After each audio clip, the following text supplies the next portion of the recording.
महालक्ष्मी व्रत कथा।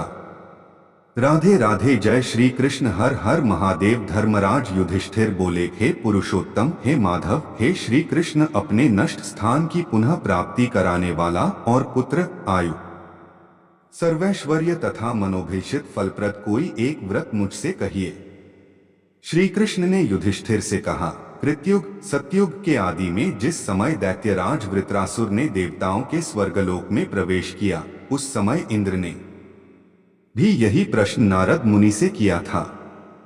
इंद्र के पूछने पर नारद जी कहने लगे, हे इंद्र, सुनो, पूर्व समय में अत्यंत रमणीय पुरंदपुर नाम का एक नगर था।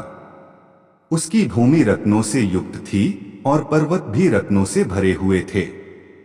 वह नगर धर्म, अर्थ, काम, मोक्ष इन चारों पुरुषार्थों का उत्पत्ति स्थान होने के कारण संसार का भूषण स्वरूप था।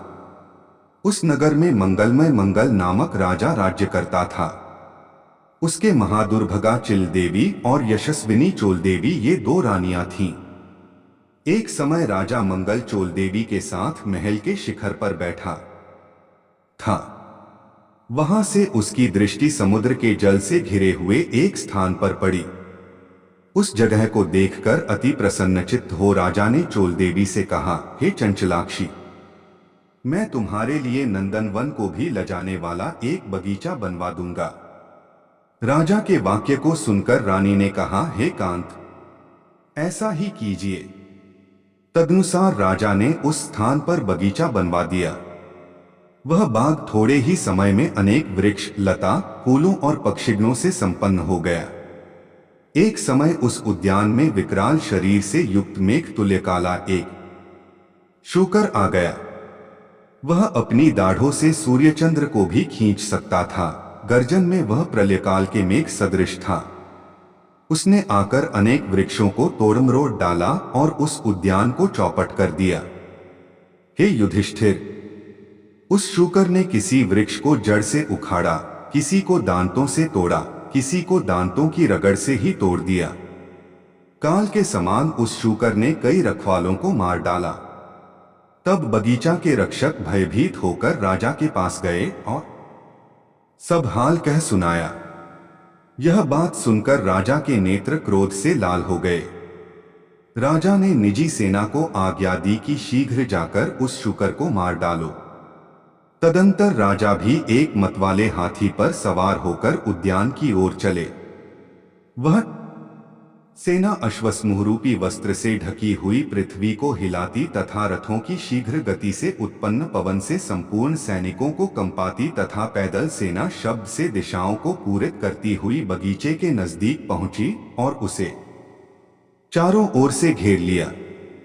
अपने उच्च घोष से दशों दिशाओं को प्रतिध्वनित करता हुआ राजा बोला कि जिसके रास्ते से यह शुक्राधम निकल जाएगा, तो मैं उस सिपाही का सिर शत्रु की भांति काट डालूंगा।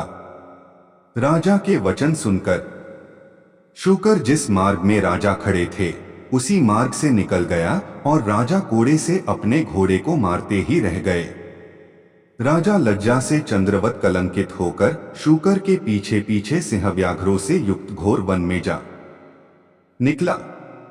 उस वन में तमाल, ताल, हिंताल, शाल, अर्जुन आदि के वृक्ष थे। वहां विविध लताएं थीं। झिल्लियों की झंकार से दसों दिशाएं मुखरित हो रही थीं। राजा उस घोर वन में एकाग्रमन से उस शूकर को ढूंढ रहा था। एकाएक शूकर से उसका सामना हो गया।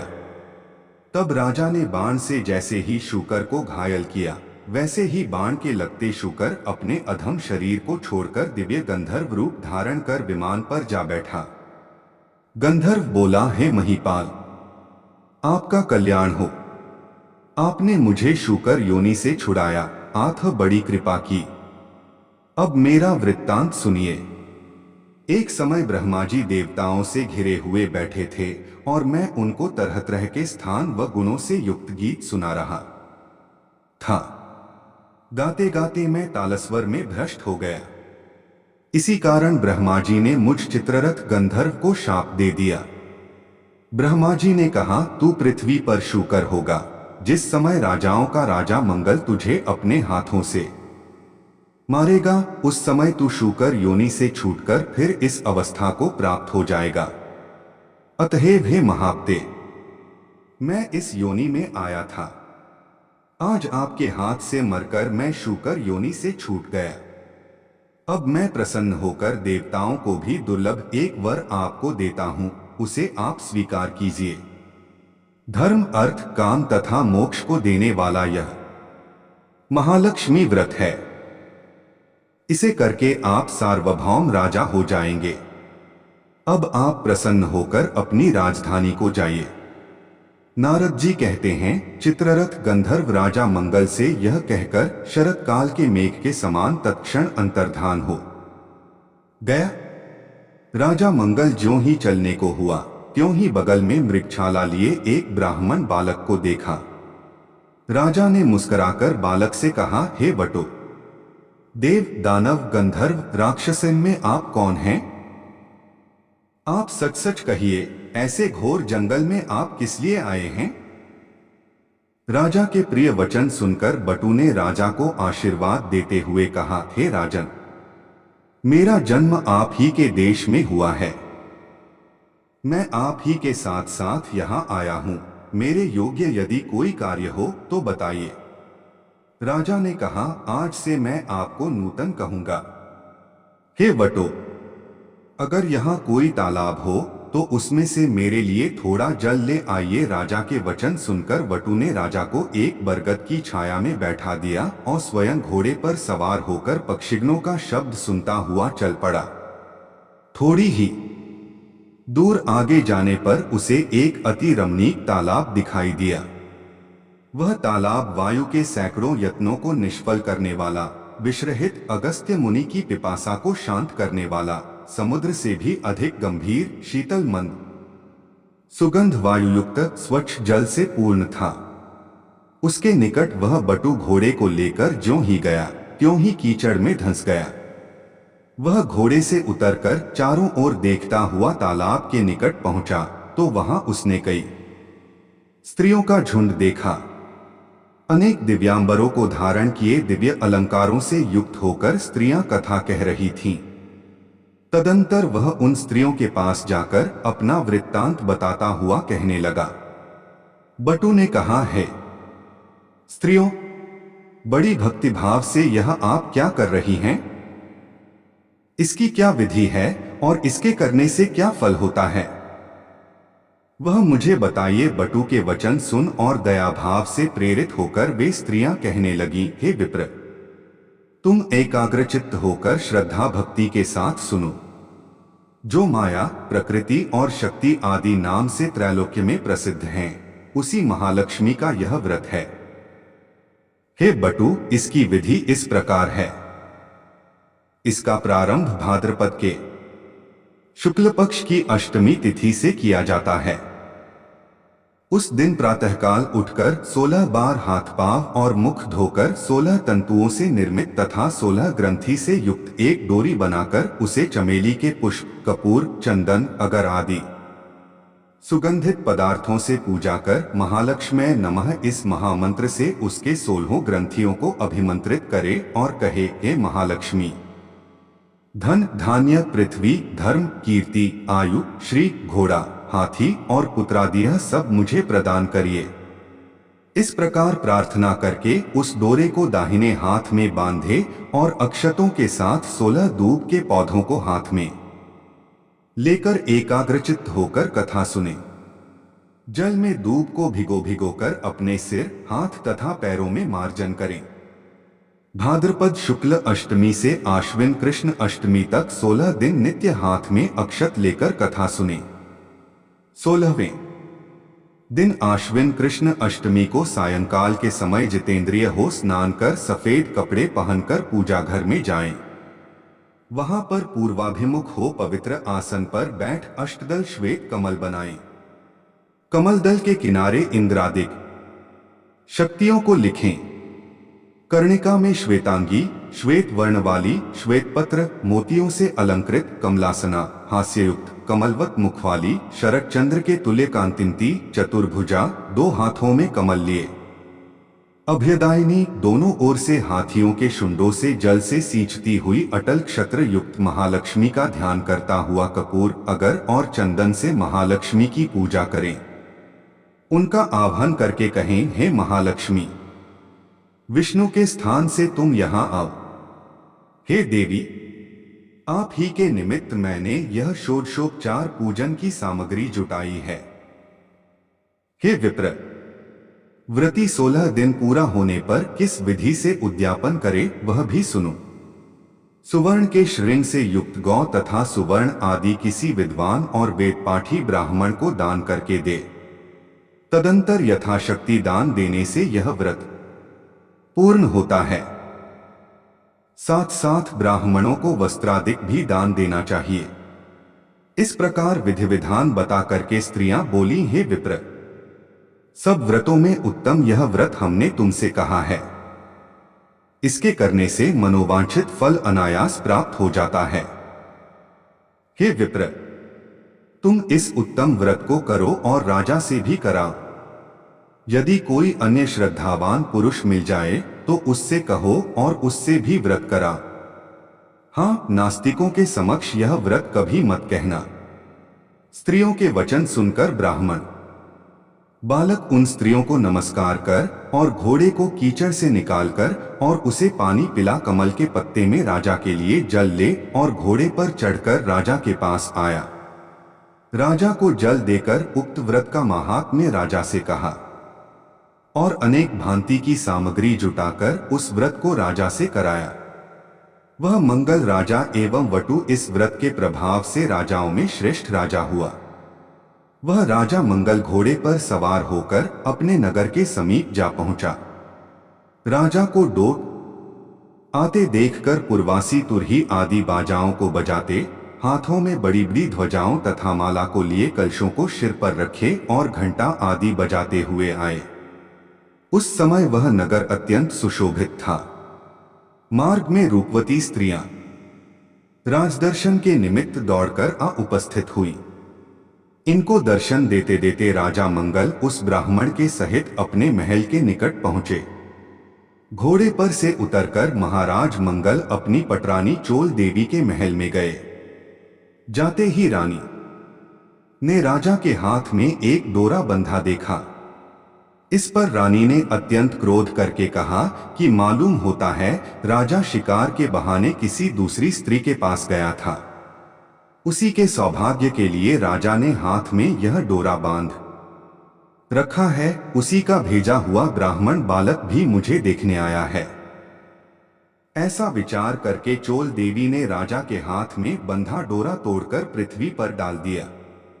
राजा मंगल भी सामंत, मंत्री तथा अन्य भृत्यों के साथ वन की बातें कर रहा था।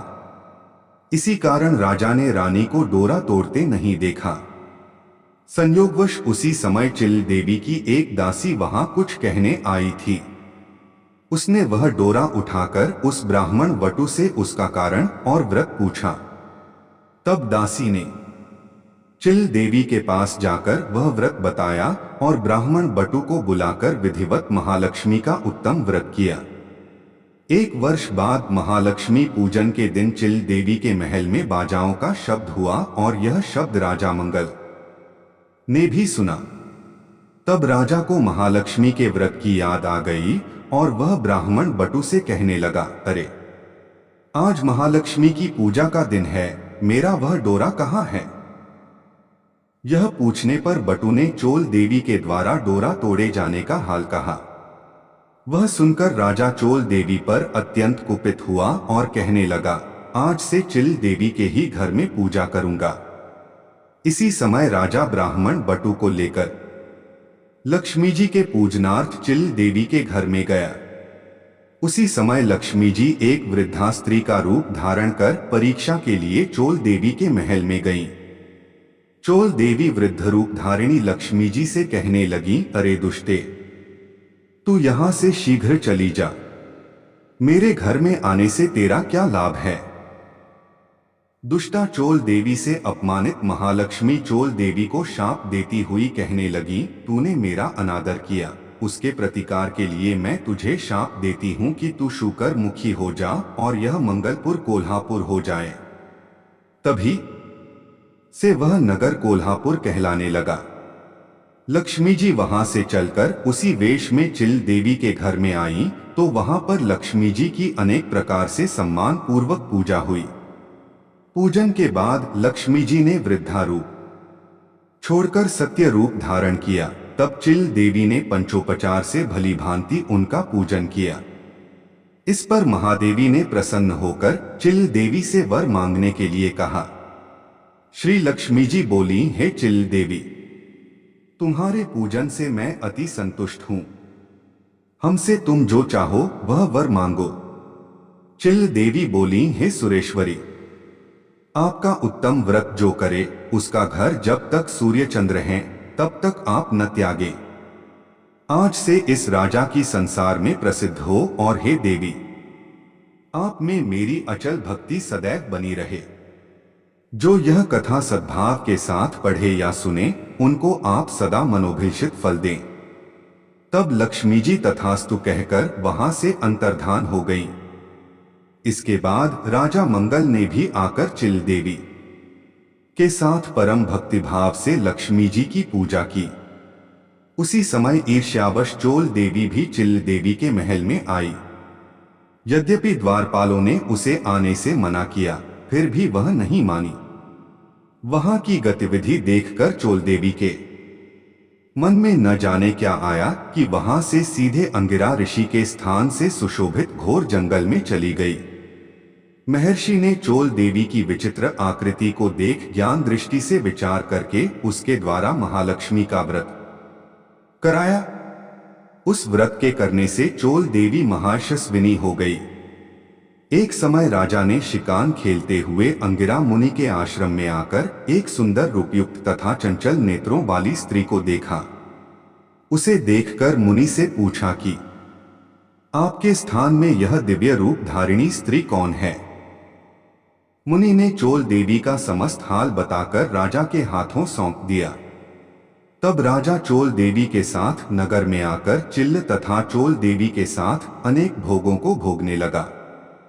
वह नूतन नामक ब्राह्मण वटु महालक्ष्मी के व्रत के प्रभाव से बृहस्पति की भांति राजा मंगल का मंत्री हुआ। वह राजा पृथ्वी के समस्त सुखों को भोगकर अंत में आकाश में जाकर विष्णु दैवत नामक श्रवण नक्षत्र बनकर स्थित हुआ। नारद जी बोले, हे इंद्र, सब व्रतों में उत्तम व्रत मैंने तुमसे कहा, जिसकी कथा मात्र के सुनने से मनोवांछित फल प्राप्त हो जाता है। जैसे तीर्थों में प्रयाग, देवताओं में विष्णु और नदियों में गंगा पुनीत मानी जाती हैं, उसी भांति यह व्रत सब व्रतों में उत्तम है। हे इंद्र, धर्म, अर्थ, काम तथा मोक्ष को यदि तुम चाहो तो श्रद्धायुक्त होकर इस उत्तम व्रत को करो। इसके करने से महालक्ष्मी धन, धान्य, पृथ्वी, धर्म, कीर्ति, आयु, यश, श्री, घोड़े, हाथी और पुत्र पौत्रादि सब कुछ देती है। श्री कृष्ण ने युधिष्ठिर से बोले, हे युधिष्ठिर जी, नारद जी द्वारा कहा गया यह व्रत देवराज इंद्र ने किया। इसी व्रत के प्रभाव से इंद्र को मनवांछित फल मिला। आप भी इस व्रत को करें तो मनोवांछित फल की प्राप्ति एवं पुत्र पौत्रादि की वृद्धि होगी। यह कथा श्री कृष्ण भगवान ने युधिष्ठिर के प्रति कही थी। मैं आप लोगों से फिर भी कहता हूं, अपनी अपनी मनोकामना की सिद्धि के लिए यह व्रत सबको करना चाहिए। इसके करने से सब कुछ प्राप्त किया जा सकता है। उम्मीद है आपको यह कथा पसंद आई होगी। जानकारी अच्छी लगी तो वीडियो को लाइक जरूर करें और कमेंट में हर हर महादेव अवश्य लिखें।